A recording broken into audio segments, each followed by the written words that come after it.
So I think one of the most painful parts was, I don't know whether I want to say this.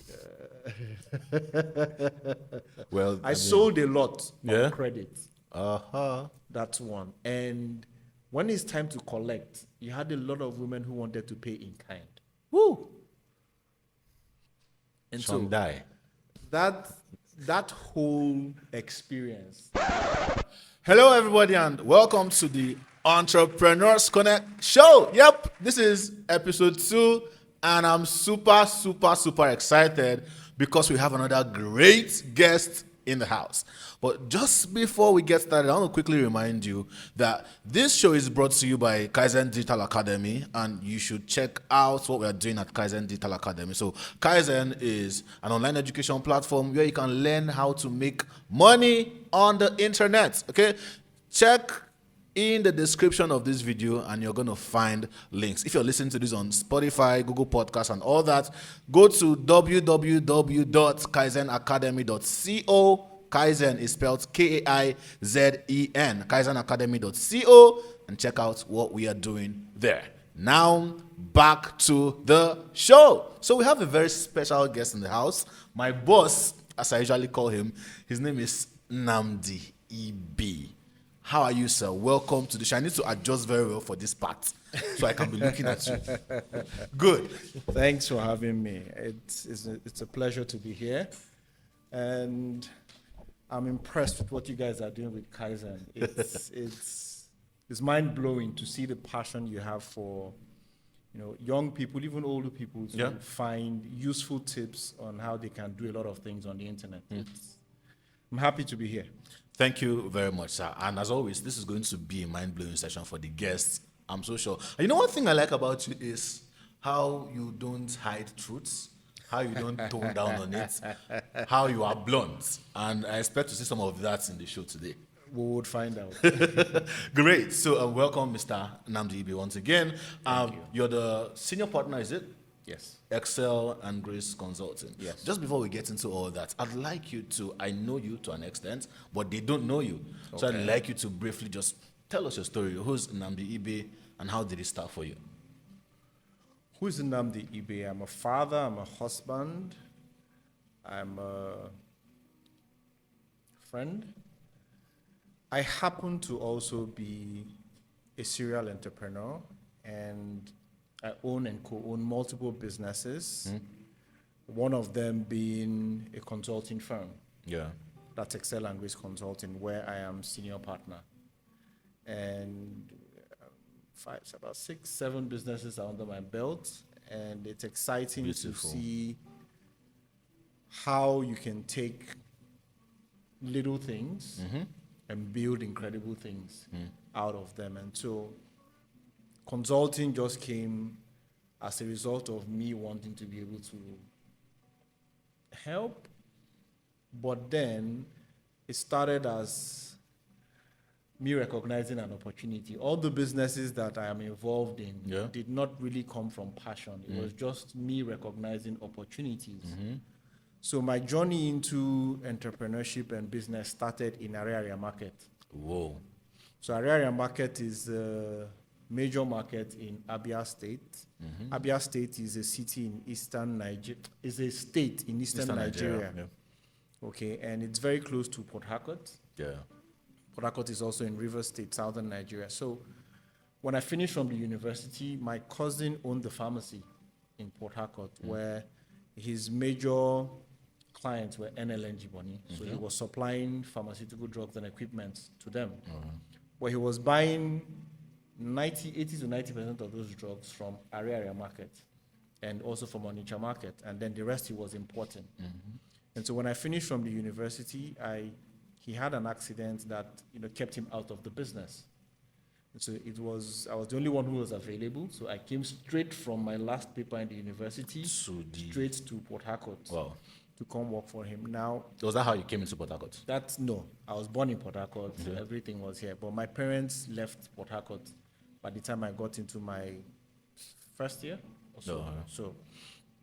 So I came in and he gave me the business to run. And so I basically was The business, we were supplying pharmaceutical products to NLNG Bonny, but we were buying from Ariaria market. Now, I had to be in Ariaria market every day to be able to meet up the demand that NLNG was placing on the business. So I was basically in Ariaria market every day, consistently, for close to 2 years. So what I noticed while I was there was the business owners in Ariaria market built everything around them. Yes, they had this apprenticeship system, but it still revolved around one individual. Meanwhile, in NLNG, there was a pattern, even to how you parked your car, even to how you got into the compound. There was a process, into everything. And so I noticed that while we were running those businesses, we were missing deadlines. So they would pack the drugs wrongly. They would say they've put this when they've not put it. And so I'll come back to Port Harcourt with the drugs. I have to sort again. So a process that was supposed to take me 24 hours, I'm doing it in 3 days. And new orders are coming in. So we were losing business. So one day I was making a supply in NLNG. It just hit me. There's a pattern. These guys are doing things in a pattern here. And so I just started taking notes and teaching those guys in Aba from how to, package your products, how to write the invoices better, how to use emails to prepare for me even before I come, simple things like that. And we moved from making one delivery every 3 days to 3 deliveries a day. Nice. So something was working. And fast forward a few years later, I left that. I went to start my own businesses, and first business failed. We'll talk about that definitely. Second business failed. Third business failed. And as the third one was failing, if you run a business and you've never gotten to the point where you ask yourself, should I go get a job and leave this business? You've not started. So in the process of looking for my CV and my documents, I found my notes from that NLNG time. And then I just went through. I found one idea. I implemented it in the business. It worked. I picked another one. It worked. I picked another one. It worked. And so that business moved from struggling to generate 70K to doing 500,000 naira in the space of 2 months. Nice. And this was 2006 or so. That was some money then. Back then. That was some money there. So I didn't really take this. I said, okay, so there's something in here. It was not until a friend of mine, I ran into him. He was having issues with his business. Yeah. And I shared one idea from those notes about, try this. And he tried it and calls me about a month later and says, that thing worked. Send me account number. And he puts 100K. Wow. That's when he opened my eyes to okay, there's something in this structure thing. There's something in consulting. And then I began to consult on Was that the first time somebody paid you that kind of money for something that you know? That was the first time. Beautiful. And then a couple of years later, did you feel some kind of way though? Like somebody just paid you 100K for doing almost nothing? Was it feeling some kind of way? I think it was more of an acknowledgement of the value that is inside me. Like light bulb moments. Light bulb moments. So it was a recognition of opportunity. So there's some value to be extracted from this. Like I mentioned to you, all the businesses, like Grace Capital now. Yeah. So Grace Capital is a micro-lending company that myself and my partner own. And that business came from Excel and Grace Consulting. So we noticed that in trying to create structure and help people build some of these legacy businesses, one of the major issues they were struggling with was funding. And so we decided to, create a microfinance platform where we give small loans to small and medium-scale businesses between 50K to 7 million naira. So it wasn't something we planned to do. It's just we noticed that there was a need for it. And so we created Grace Capital after that. And that has always been my approach to business. I'm not interested in what I want to sell. I'm interested in what the market is what the market needs and is willing and able to pay for. See those two things. That brings me to this question. And able to pay for. Would you say that you're a born entrepreneur, or would you say that you learned entrepreneurship along the way? So that's like asking me if I'm Messi or Ronaldo. I'll say I'm Ronaldo. So Messi is like, because he wasn't, when he was in heaven, they were trying to, when they were sharing attributes, They don't give him height football. has finished. So they don't give him football. But Ronaldo will tell you his own is skill. He learned it. I think if you put your mind to anything, you can learn it. By the way, I think Ronaldo is the absolutely best player in the world. And anybody that doesn't like it, this is my show. You can go and hawk chance off. So what I would say is Messi's own is talent, Ronaldo is skill. And I respect Ronaldo's craft a lot more because it's skill. He will tell you that he wasn't born with it. He had to learn. Yeah.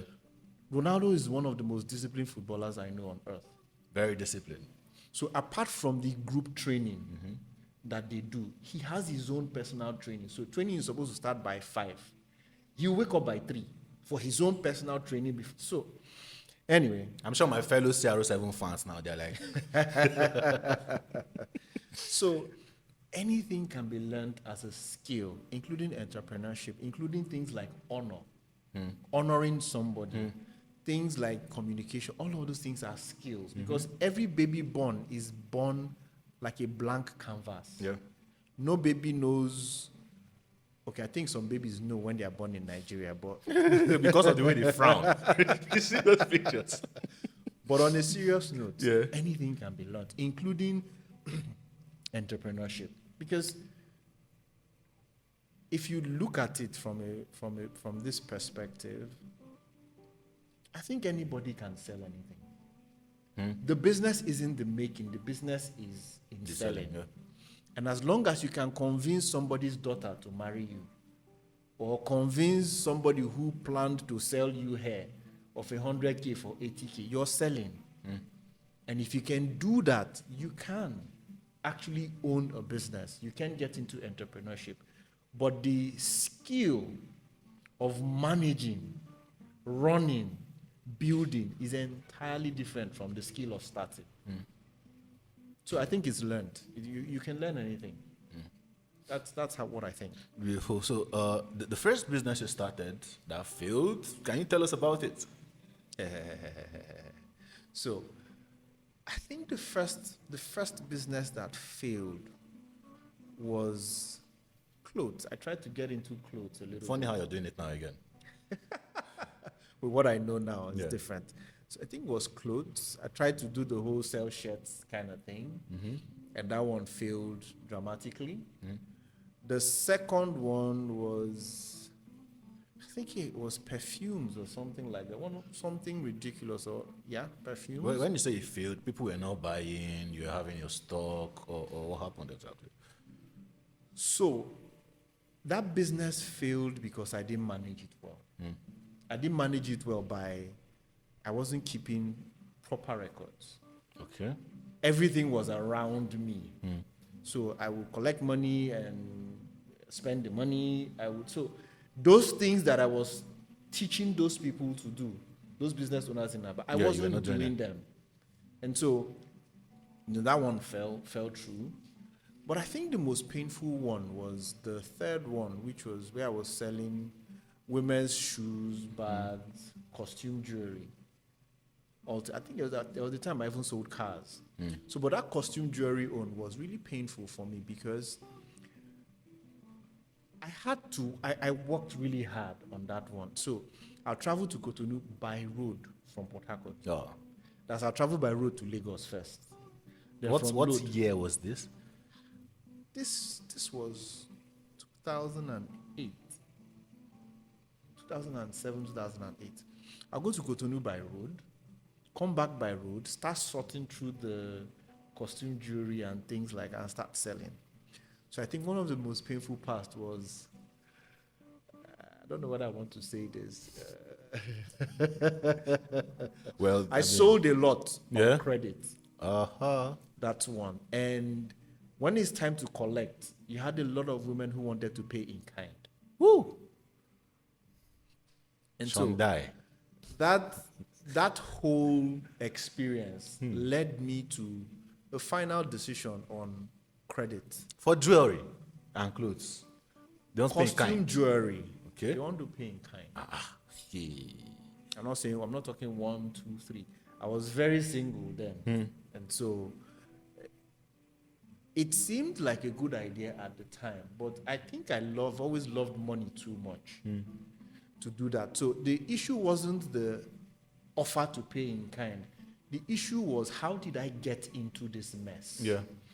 And I figured that it was because I was selling on credit. And so my mantra is this: if you own a small business currently, let me share with you 5 ways that you can sell on credit so that you don't lose money.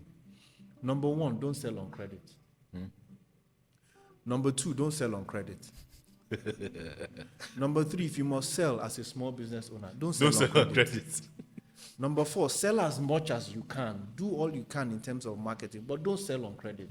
And then number 5, which is the most important, don't sell on credit. So for a small business, there's something called the time value of money, which is, if you go to market with 100,000 naira now, and your profit is supposed to be 50,000 naira, somebody holds on to 50,000 naira of your goods. That means when you're going to market, rather than going with 100, you're going with 50,000. Yeah. It means you've already cut the amount of money you will bring to, you've cut the goods you bring to the market. Sure. So it's eating into your future profit. Keep losing. So the time value of money is delayed, which is why anyone who does contracts, I advise them, do a markup of at least 30% for that company that is going to pay you 2 weeks, 3 weeks, 60 days later. Because if they paid you now, you'd have taken that money to buy more goods and multiply that money. That's some wisdom there. So if you're selling to any, if you're doing to any, unless you have long money. Yeah. Long money Bastard money. You don't need that money to go to the market. You have money that is patient. But if you're a small business, please don't sell on credit.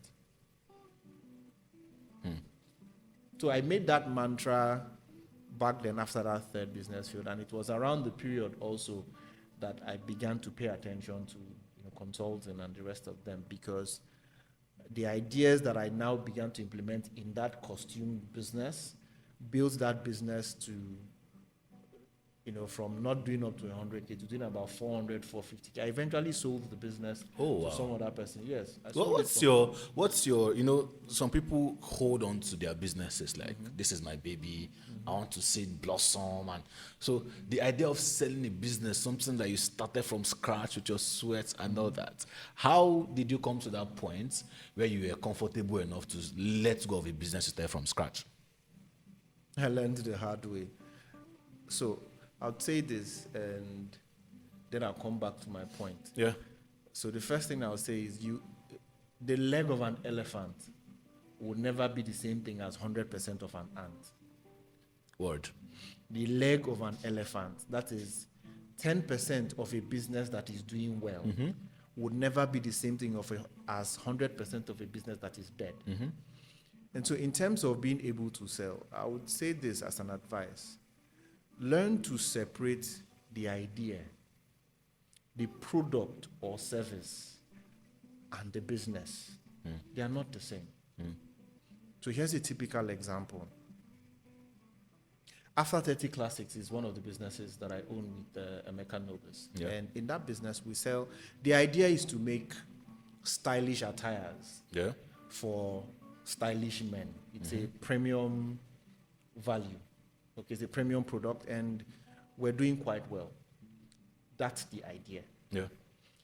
Now, we make clothes, we have ready-to-wear clothes that people can just come, order, and go. That's a product. We also have bespoke, where you come and say, measure me, or I have my material, make this for me. That's a service. Now, the entire group of people, team, processes, everything that makes the production of the clothes or the service available. That's the business. Now, the idea can change. When the idea changes, you say, look, let's make clothes for women, or let's make clothes for children, or can we go into making shoes for these stylish men? The idea has changed. Now, because the idea has changed, the product or service will change. But you can keep the business, the company constant. That means the same people can work on the same products. Sorry, they can work on different products.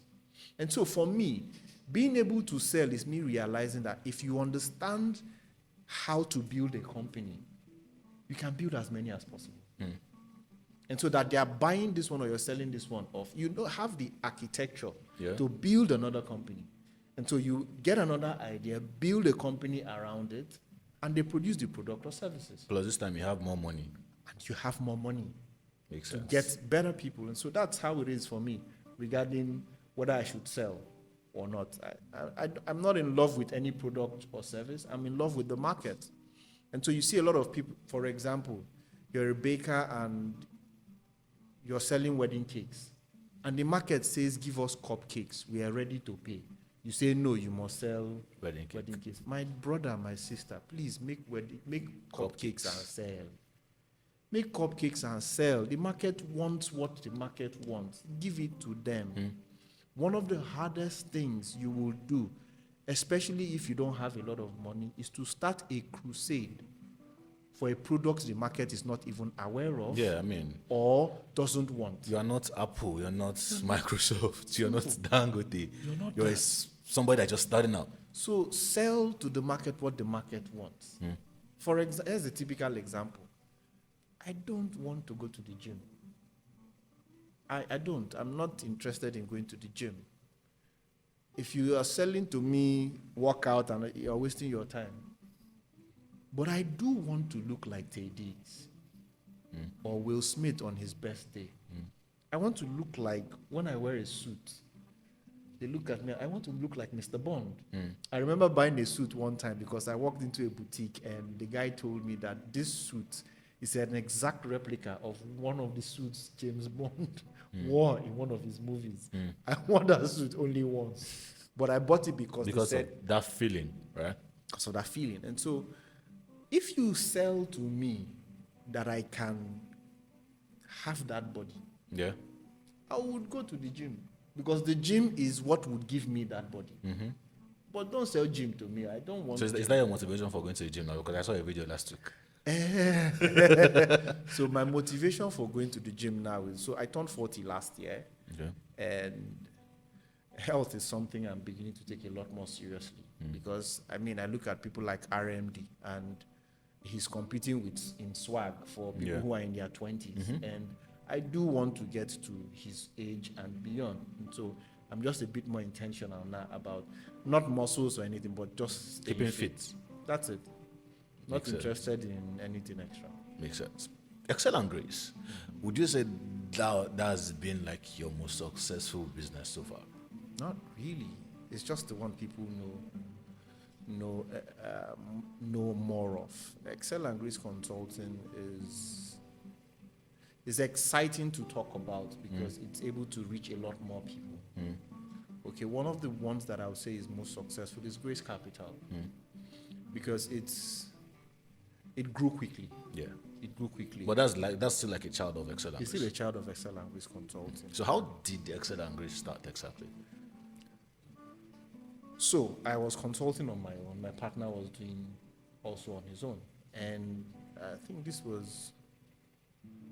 So we had been working together since 2004, off and on. Okay. Myself and my partner. On like different projects? On different projects. Okay. And even some 1 or 2 consulting gigs. So I think it was about 2008 or 9 or so. One of those times we agreed, look, let's be a bit more intentional about the things we work on together. And so we started doing that. And then probably around 2014 or so, 2015 or something like that, we finally decided, look, let us register it formally, because we had been working together, doing multiple projects. We've done projects for the UN, we've done projects for different state governments and the rest of them. But it was like, look, let us build an institution that doesn't require just the two of us. And so we registered it, and he was kind of working at the time. So he couldn't really come out there. And so I was basically, yes, I was the face of everything. I still am, but it couldn't have worked without him. Okay, because we started doing some intense conferences in Port Harcourt as 2016, MSME Connect, which we were doing in Hotel Presidential. We bring entrepreneurs, we bring business owners, and try to connect them with ideas that matter. So that's how Excel and Risk Consulting started. Currently now we have, so we were doing an analysis yesterday, on Sunday. Between me and him, there are about 9 businesses. Oh. There are about 9 businesses. You partnered together to start? No, so there are some we co-own, there's some I own, there's some he owns. But between two of us, there are about 9 businesses, with a few more soon to come up. We have a staff strength combined of almost 70. Okay, so this brings me to the idea of structure, building a company. These institutions and these businesses can run with minimal input from us because of structure, because of the consciousness of building a company. Yeah. Get it. So, what role would you say education and personal development have played in getting you to where you are today? So the thing is this about education for me. Education is broad. The way I see it. Education is your experience. Education is the books you read. Education is exposure. Yeah. By exposure, where you traveled. So for example, I don't know if this has happened to you, but every time I travel to Lagos and I come back to Port Harcourt, I'm different. Like you're a new man. You have seen things that I've seen things. These guys. There's something about, and so if you watch this and you're a business owner outside of Lagos, at least once a year, Travel to Lagos. Take a trip to Lagos.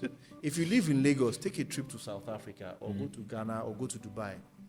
Just go see things. There's an education exposure gives you that you cannot find in any book. Yeah, true. So education has been a key propeller of what I know, how I think, and my attributes towards business. I can remember the first book I read by myself about finding my pathway in business. That was Rich Dad, Poor Dad. I read that book every year. And it reshapes on a yearly basis a couple of things for me. So education being the acquisition and application, the acquisition and application of knowledge has been a very key propeller of my journey as a business owner. And here's how I read. This is how I read books. I can read a book for 1 year. But this is what I do. If I read and I get to a point where there's a definite action I want to take, I close the book and I can spend 3 months implementing that one thing. When I have milked that action, I'll come back and continue the book. So I read this book by Akin Alabi, How to Sell to Nigerians. Oh, How to Sell to Nigerians. I think it was yeah. And so that book, when I read to how to create offers, I closed the book. I spent 2 weeks trying to create offers on how to sell bottled water for 1,000 naira. Just try to. So I became good at creating offers just by that singular action. So education, which is learn and implement, really does transform your approach to business. And your business will never grow beyond your mindset. Your business will never grow beyond your mindset. Beautiful one, boss. Beautiful one. So, do you think learning how to sell is important? Why? Do you think every business owner should learn sales? Every business needs to sell. And this is a 2-in-1 question. When you answer this, I want you to tell us how did you learn how to sell yourself? Every business has to sell. So it's either the business owner does the selling, or the business owner makes sure that sales happens. Yeah.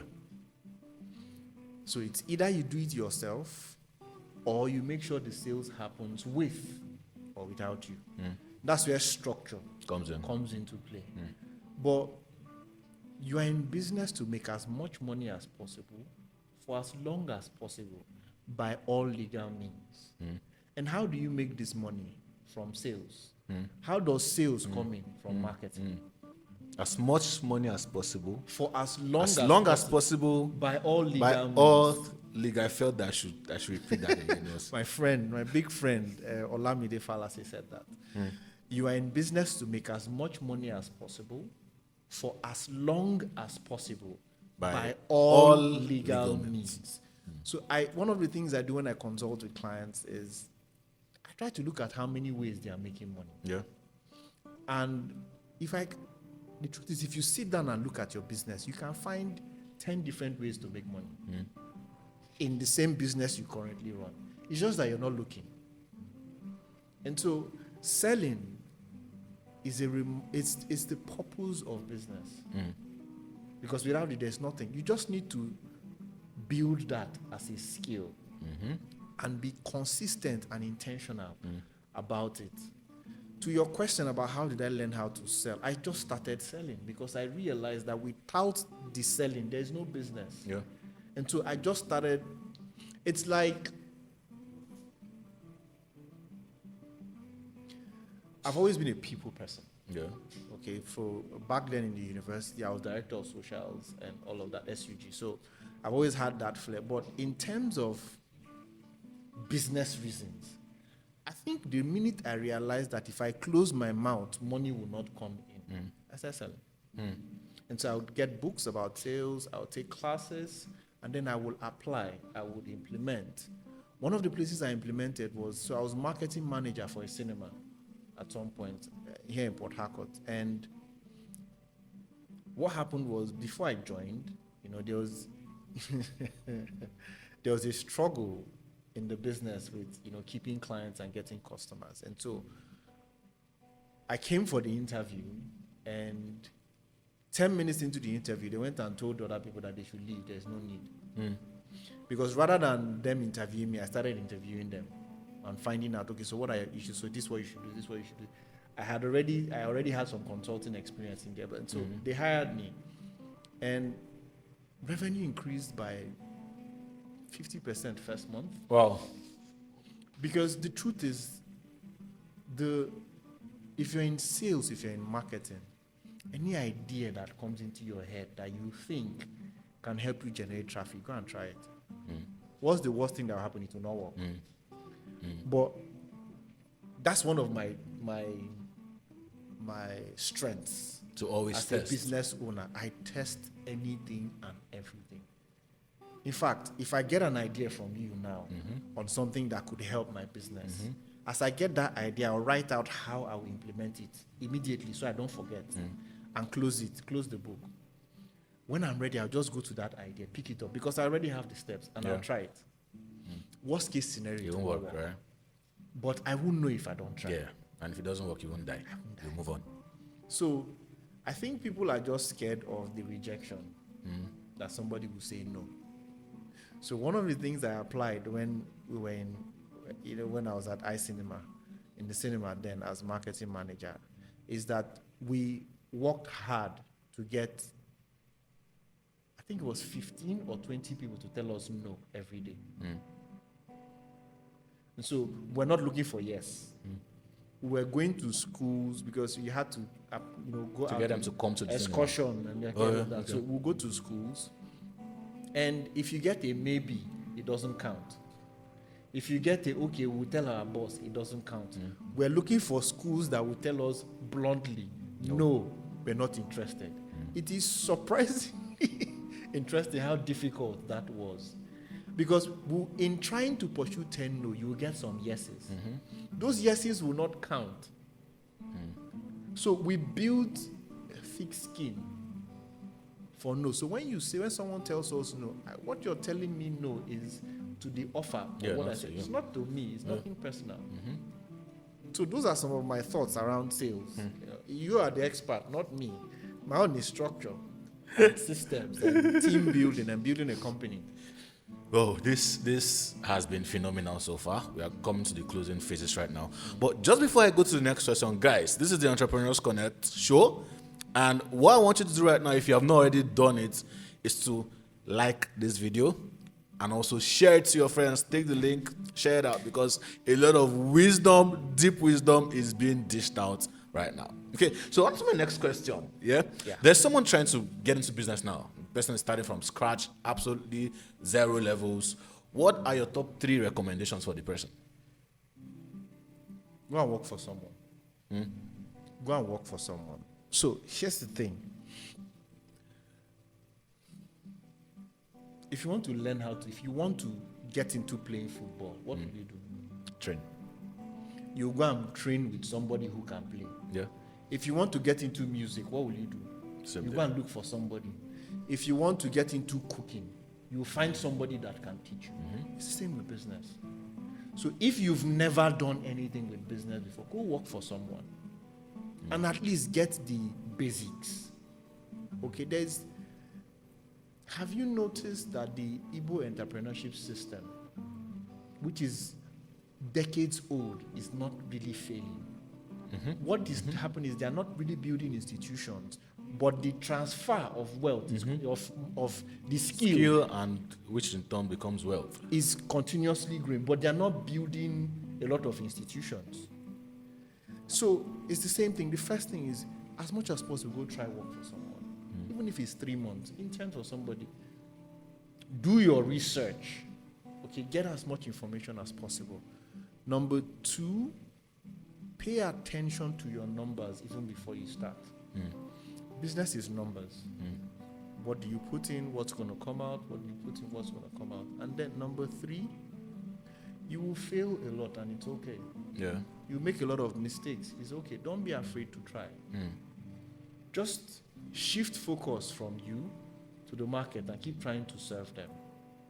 Okay, I'm intentionally not talking about, so go and get a product. I'm doing that intentionally because those are things people will not, everybody will say that.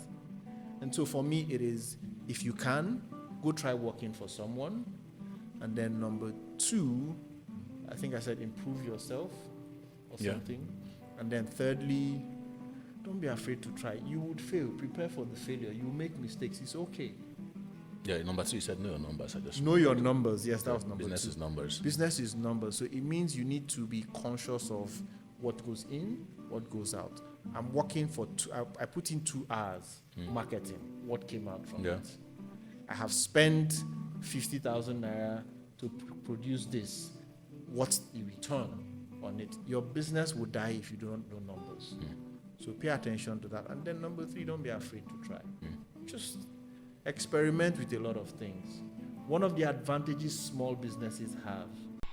Hey, do you want to make money online without bringing 2 people that will bring 2 people that have to bring 2 people, and the list goes on?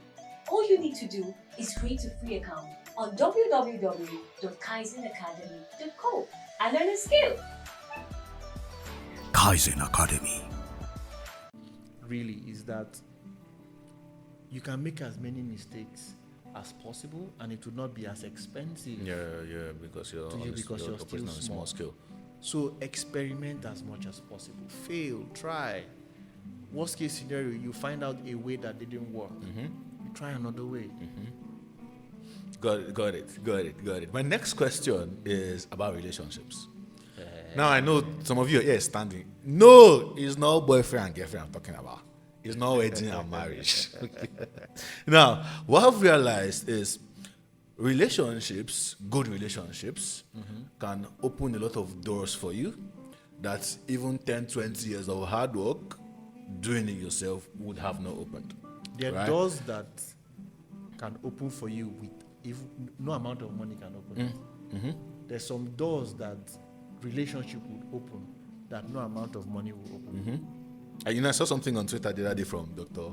Ola Brown, right? There's a difference between I'll tell them about you, you can go and see them. There's another one, I will give you a letter and then you can go and see him. Then the third one is I will take you. I'm taking you there. I'm taking you there and telling him, this is my daughter. She's a very intelligent person. It's not the same. It's not the same thing, right? So how have you been able to build good relationships over the years? Everything that is valuable requires work. And so I'm intentional about building relationships. I go out of my way to build, to seek for, build and maintain relationships intentionally. I'm friends with a lot of people from my primary school, secondary school. There are people who I intend to do business with. There's some people I intend to do business with next year. I'm building relationship with them now. So the how is simply be a decent human being and show up for them. Don't think about yours. So if I met Obi Kubana today, or if I met Dangote today, I'm not interested in asking them for anything. If I met Dangote today, I already know how I can be useful to him. That's the first thing I will offer to him, at no cost.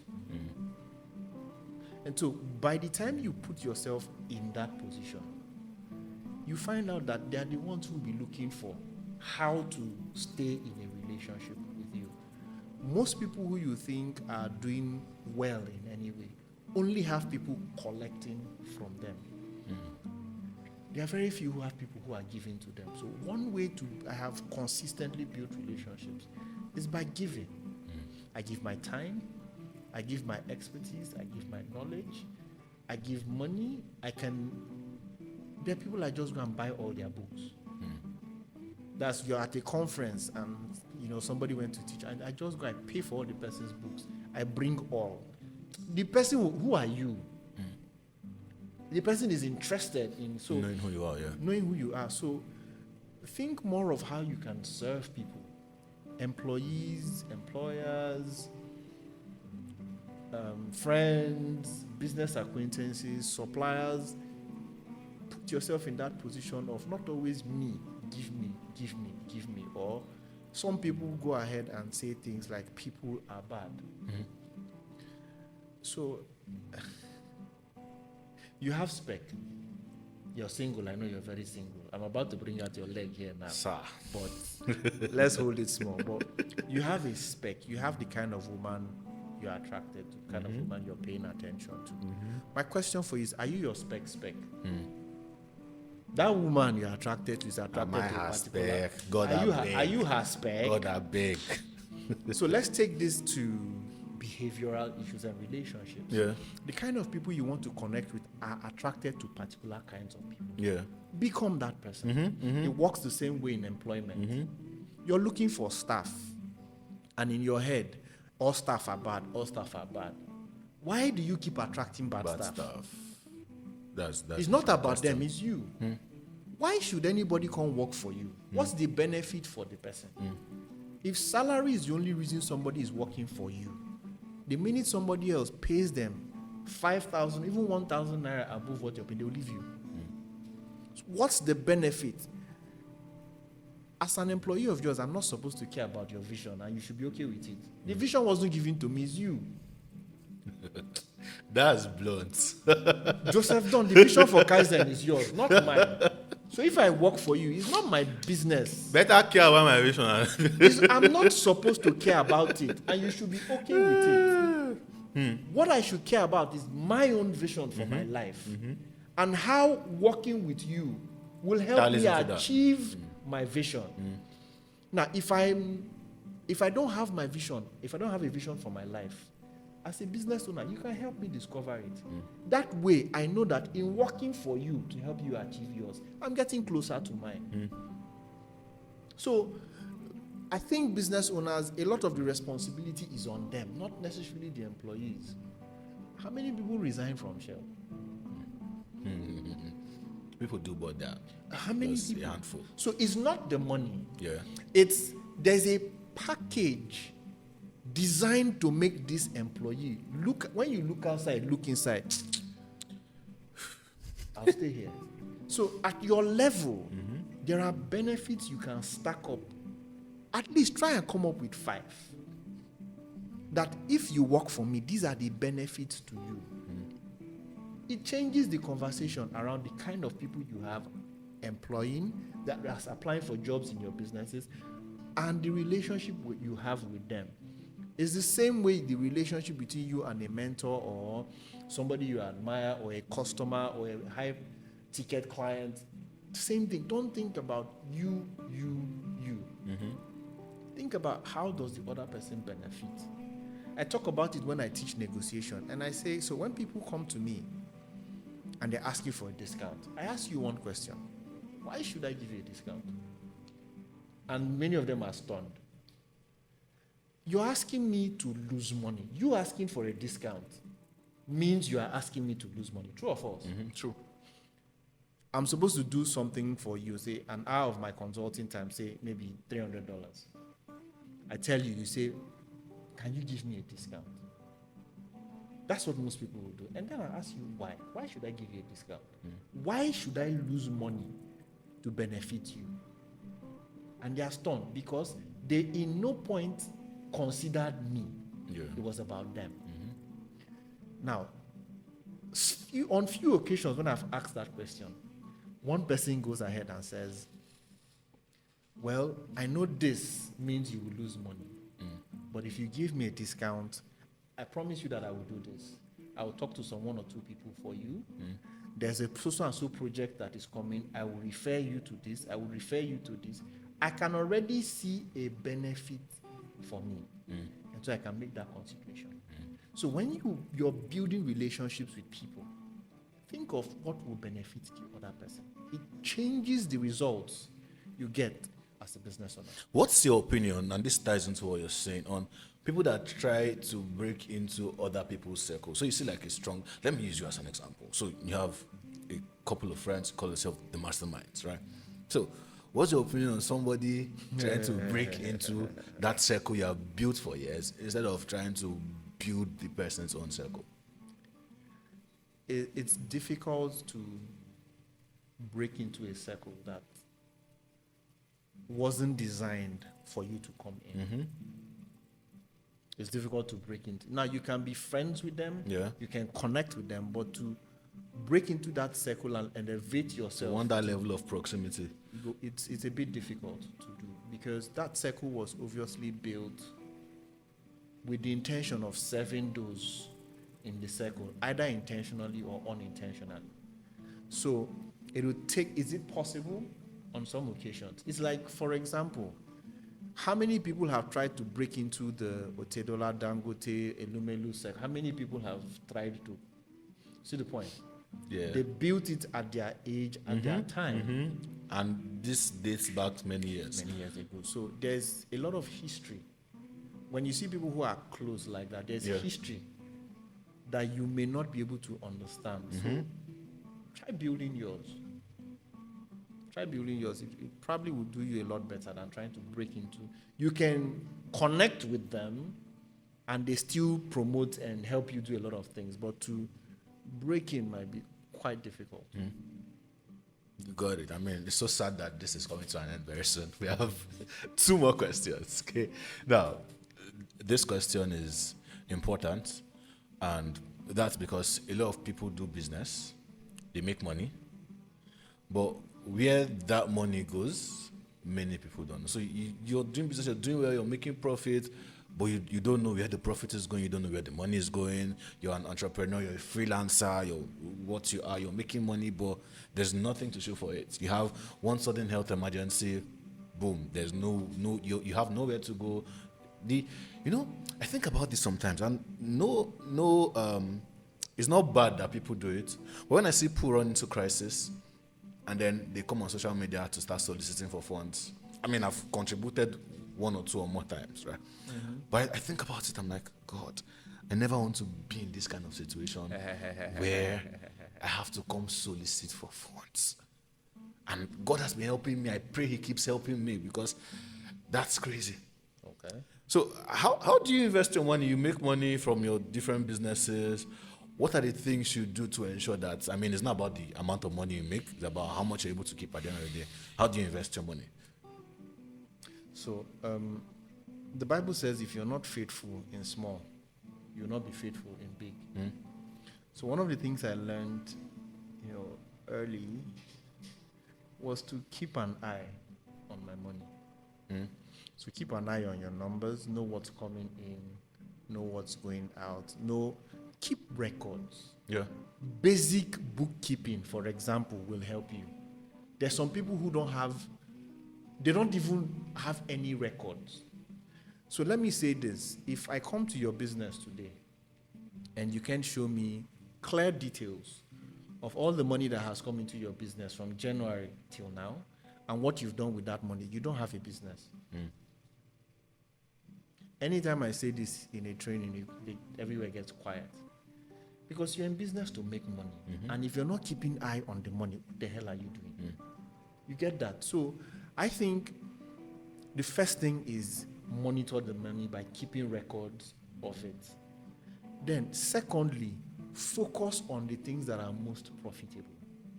What are the things that produce results? Pay more attention to them because they are the things that give you the profit. When we say make money, we're not saying fund transactions. Fund transactions is money comes in, money goes out, money comes in. How much is your profit? You don't know. You're just funding transactions. You're helping the banks make money. But you should know this is how much profit I made this month. And some of that profit, if possible, should be in cash. Money that you can see. Yeah. Okay, so that's it on, being able to keep an eye on money in the business. In terms of investment, now, I've had a lot of bad experiences with investments. And so there's some decisions I made because of my expertise. There's a training I will soon start doing on private equity because that's the direction I'm going to eventually retire towards. But I only invest in businesses where I have influence or control over management's decision. Influence, that's apart from things like maybe stock, okay, but in terms of smaller and medium scale businesses, I will only invest in businesses where I have influence or control over management's decision. So what do I mean by influence? If I invest in your business, for example, I'll be on the board. And because of my expertise in management and consulting, I can influence certain decisions because I know this is the right way to go, or this is what I think. And so I invested a lot in a couple of businesses where that wasn't happening. Oh, and the investments went bad. And it went bad. So because you're explaining to someone that, look, from this I can see, this is what is about to happen. And they don't see it, they don't get it. And so I'm not sold on any particular kind of business. I just find a business where the business owner is willing to, expand, willing to grow, willing to do a lot of things. And then I sit with the person, set up structure, set up some sort of advisory board or management systems and all of that. And then we fund where necessary. That's what I do. And I have a couple of them like that. I have a couple of them like that. And next year, I'll continue. I'll look for more. What do you think about real estate?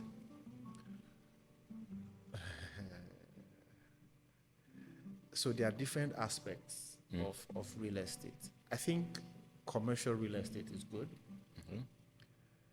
Because I'm a business owner who believes in the turnover of money, now many people will argue with me, but I don't like locking down money.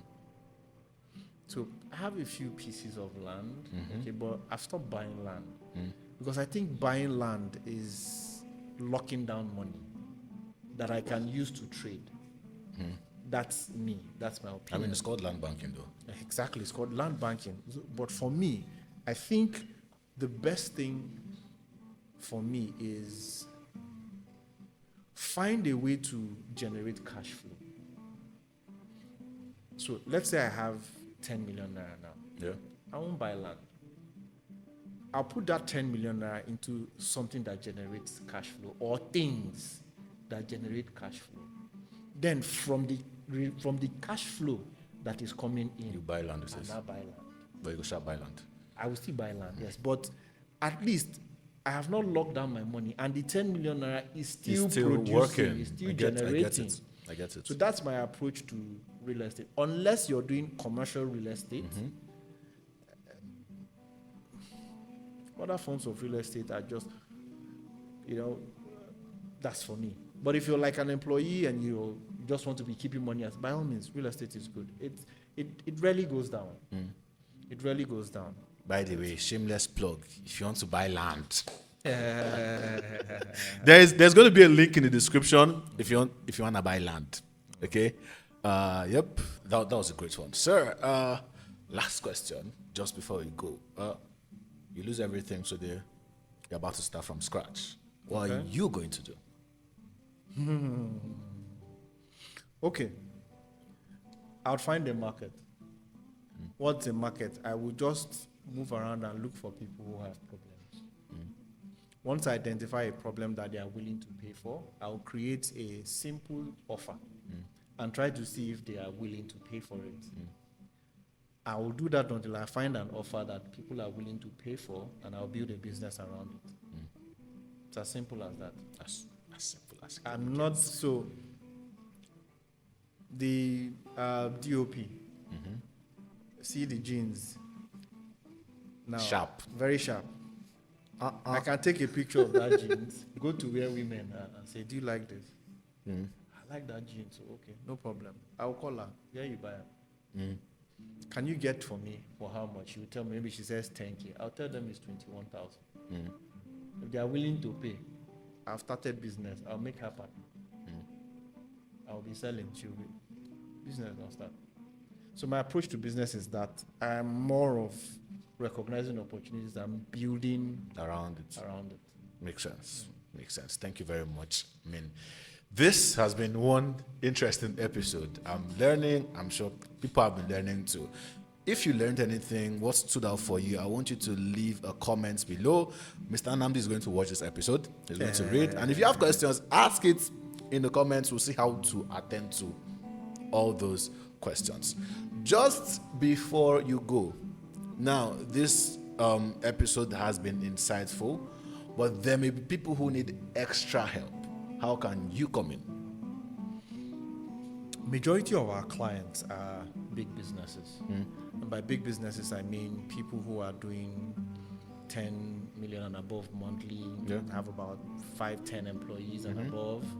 So we have some oil and gas, marine companies, schools, hospitals, those kind of businesses. But over time, I got a lot of inquiries from small business owners, which is, how can you help? How can you help? What structure for us as small business? I'm the only one in my business.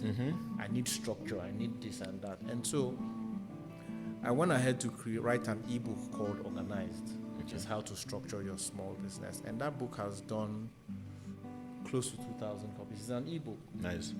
And the feedback has been interesting. But then some other people came along and said, beyond the book, okay, we want something where you hold our hand and take us on a journey so that we can actually implement some of those things. And so I created the Organized Small Business Academy. It's a 30-day program where we work with you in your small business to structure your small business. So it's a group coaching program. It's virtual, but every day there's a lesson, there's a task, things you must. It's not education. It's not knowledge we're passing to you. It's practical Implementation. So like things that you have to do. You have to implement it, and we would make sure you implement. So it's a remarkable program because it's so intense and requires some level of supervision. We can't do it as you please. So we have to do it in batches. So we've done the 3rd batch in June. Now the 4th batch, which will be the last batch for this year, is in September. And then next year, the next batch for 2024, there'll be 4 batches next year. March, June, September and November, something like that. And so, if you miss this September batch, you're going to wait till So March. next year, March. That's a long Okay, time. so the academy is 32,500 naira or $50, and you can pay from anywhere in the world, and you can join. If you're a small business, you're a stay-at-home mom or dad, you are a solopreneur, you're a freelancer, you own a side hustle, you're a baker, you're a fashion person. As long as you own a small business and you want to have some sort of order in the business so that you can do more, make more money, then the academy is for you. We teach things like pricing. We teach you things like how to hire your first employee. We teach things like organizing your marketing, organizing your sales, basic bookkeeping, how to manage you, the business owner. Because if you're not functioning well, no strategy will work. So those are some highlights of the academy. I'll send the link. And The link is going to be in the description. Okay, so once you're hearing this and you're interested, check the description of this video. You're going to see the link. Join the OSBA, Organized Small Business Academy. Thank you very much, Mr. Nnamdi, for your time. I really appreciate it. By the way, don't forget, this is the Entrepreneurs Connect show. Like this video, share this video, because a lot of people need to learn from this. Till next time, I'll see you in the next episode. Take care of yourself and cheers, people. Bye.